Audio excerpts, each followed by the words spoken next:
Hey guys, welcome back to another video.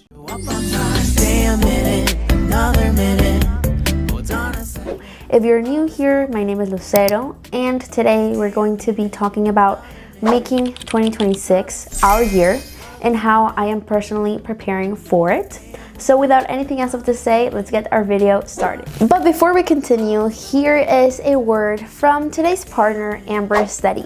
Amber is an online website where you can book your study abroad housing. They are a reliable website where you can compare prices and find different options in so many cities across the world. They have rooms in New York, Washington, D.C., Madrid, Berlin, Singapore, New Zealand. They are all over the world. Whatever destination you have, Amber is the right place for you to book your accommodations. So do not forget to use my link, which is in the description box below, to do all of your bookings.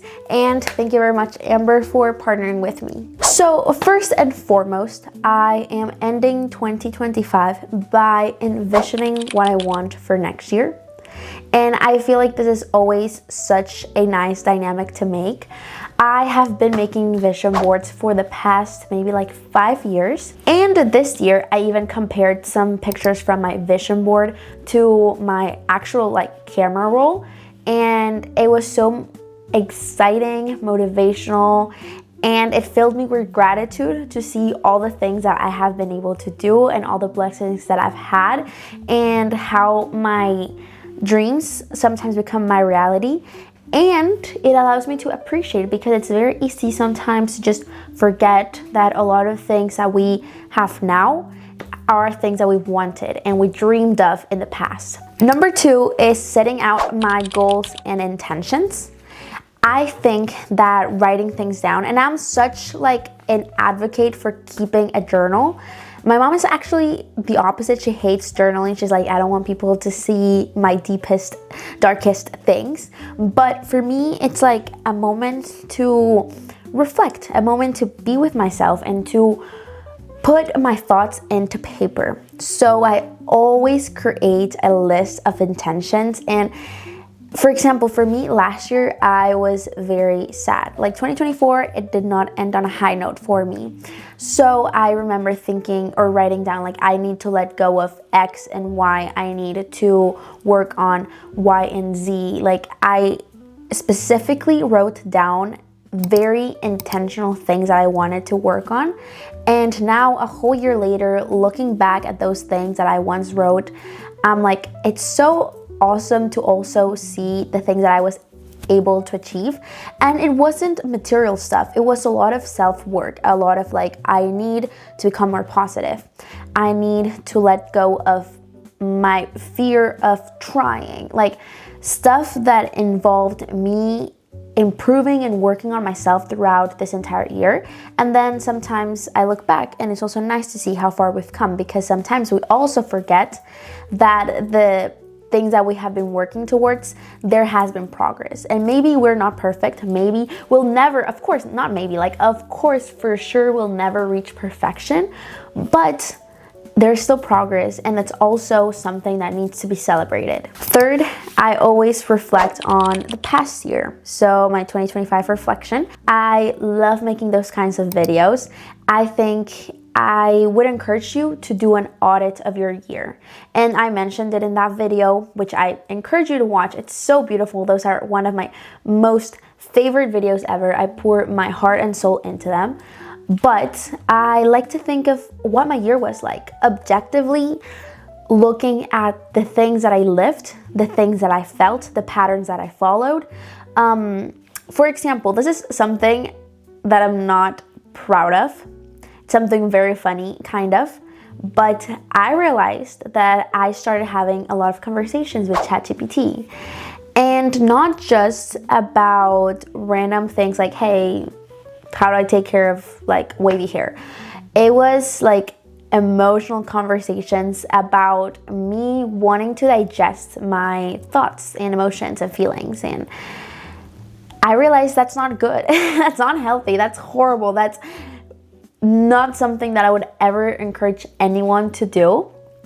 But it's a pattern that I had to catch myself, that doing, and realize that that's something that I used to not do. That's something that's becoming kind of like a habit, and I have to stop. So I have to acknowledge that I do it and that's a problem, and I did it through auditing my behavior and my patterns and my habits from this past year. So it doesn't even have to be emotional. It can also be about your patterns. A thing that helps me do this a lot is going through my camera roll and seeing the stages of my year, like the things that I did. I already talked about this in my other videos, so I'm not gonna go into in depth about it, but it's very nice to also see all your ups and your downs.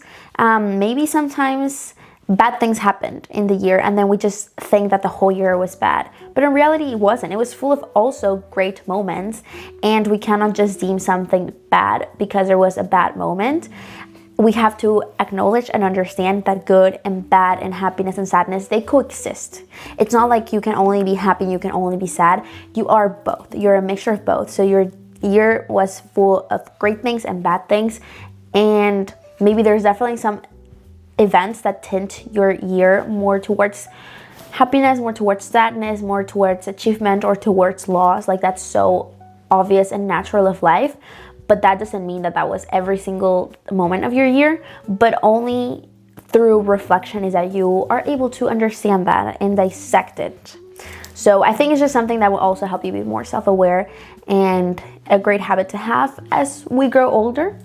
So always reflect and meditate. Another thing that I'm doing to prepare for this new year is to keep up with my spiritual practice and also therapy. I think that for me, spirituality is always something that helps me connect a lot with myself.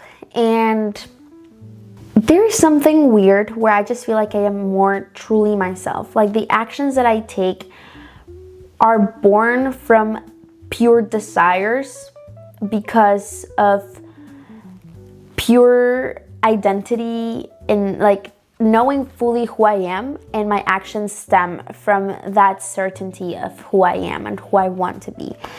And spirituality just kind of helps me connect with that pure side of me, kind of quiet out the loudness of the world. Sometimes it's exciting to interact with all the things that are going on, but it's also important to keep this balance and also have these moments of peace and quiet and of listening to yourself and not everything that's outside. So I love my spiritual practice. I'm a religious person, and therapy. I think I started doing it actually 2024, like consistently. I love my therapist. I never thought that was something that I was gonna say. I always thought that like therapist was only for crazy people or for someone that was like genuinely crashing out, and I realized that's not true. I think it's another step towards becoming more mature and more self-aware and dealing with things in the right way. Like, sometimes you have to face things, and therapy kind of helps you do that, like even verbalize stuff that you don't even want to admit to yourself. So it's just a very good way to start becoming emotionally intelligent. And I feel like for me, this kind of like mental health and my spiritual journey and my religious like life, they kind of all merge into me just feeling at peace with myself. Another thing that I'm doing, and this one is kind of crazy, we're pivoting towards like a whole other different side. I am doing the 75 hard challenge, and I'm actually documenting everything. So, and I'm saying it right now because it's kind of like gonna keep me accountable. Like, I already said it to the internet, so there's no way that I'm gonna like bail on you guys and on myself.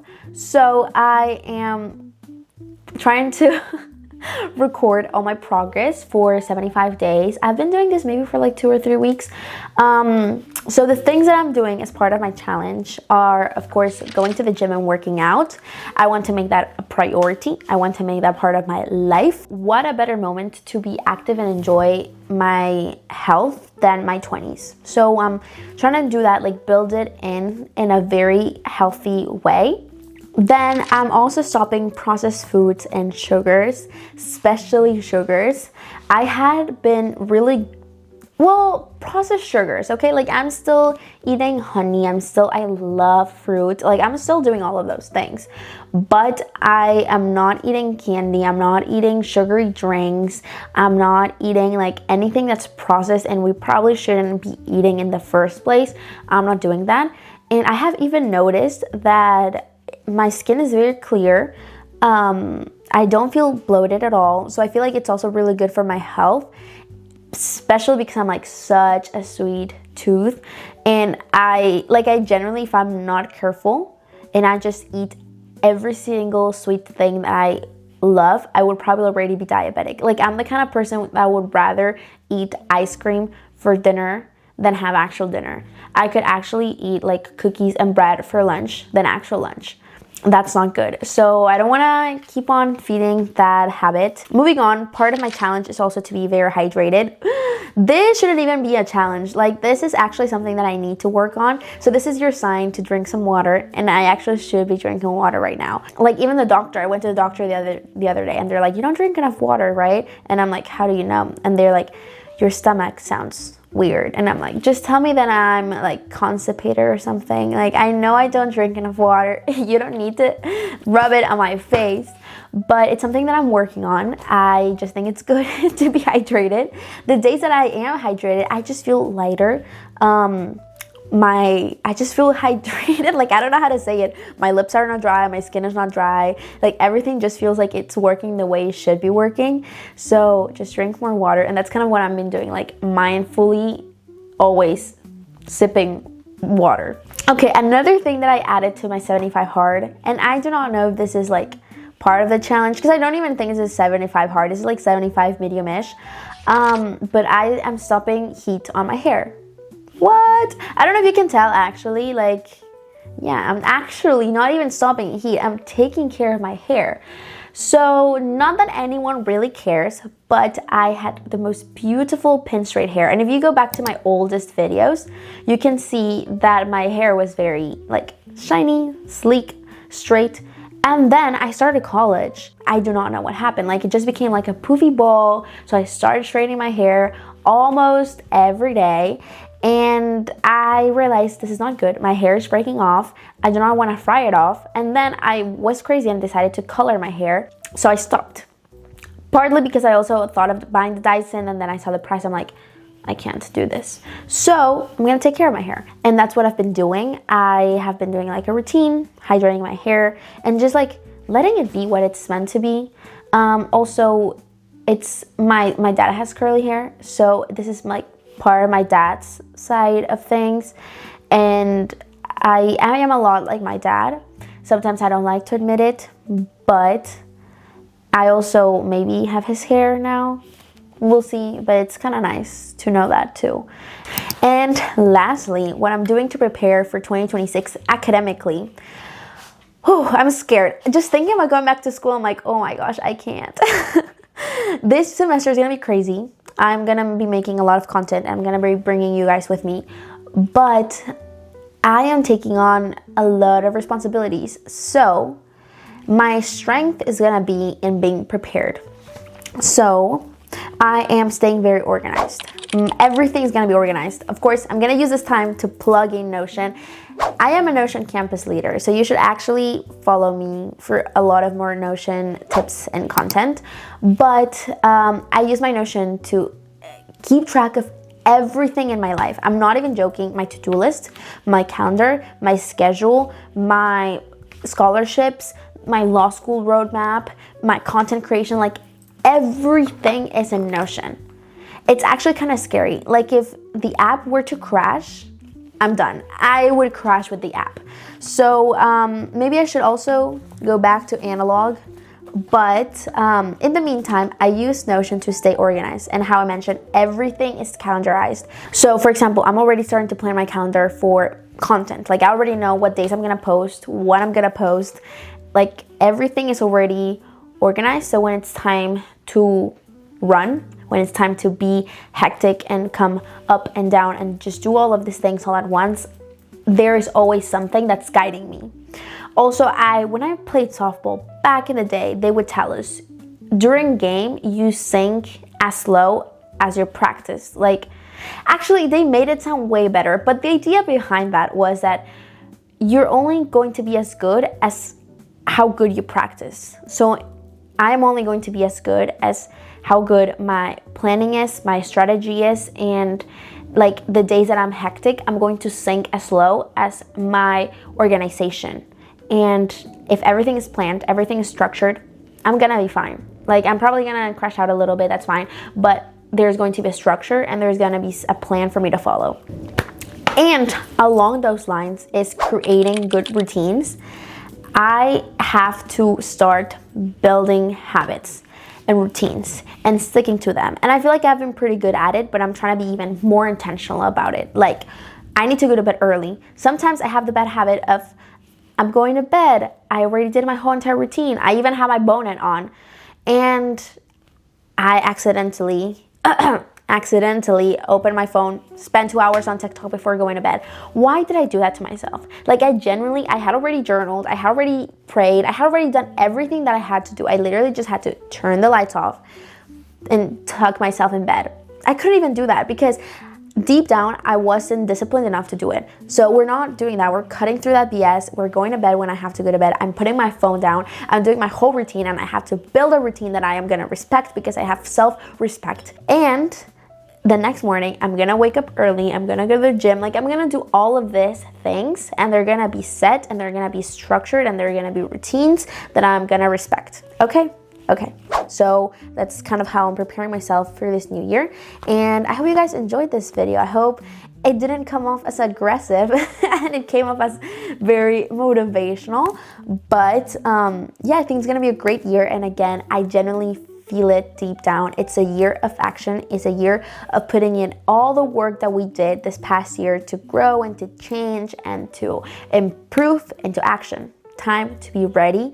And yeah, that's pretty much it. I think this is not a tech talk. I'm not a motivational speaker. I am a college student who is trying to survive. So I hope you guys enjoyed this video. I genuinely enjoy so much the sit down videos. I feel like I get to connect a lot with people and I have a lot of fun. So I hope you guys also had fun. Please do not forget to subscribe on the little red button down below. Please, please, please. I would greatly appreciate it. There's a lot of really cool content, and I'm not saying it because I am making it. Like, I generally sometimes I'm like, that was great. That was actually hilarious. So I hope you guys find that in my content and go subscribe and join the family. Also, follow me on all of my social media. I try to be active. I try to be aesthetic. I try to be all of those things. So you should go follow me there because I do put in time and work. Also, follow my TikTok. I feel like I give some good advice on TikTok. So you should follow me there. And leave any comments. I love to reply to your comments. I love to connect with people. Yeah, please, let's build a community. And I'll see you guys next week.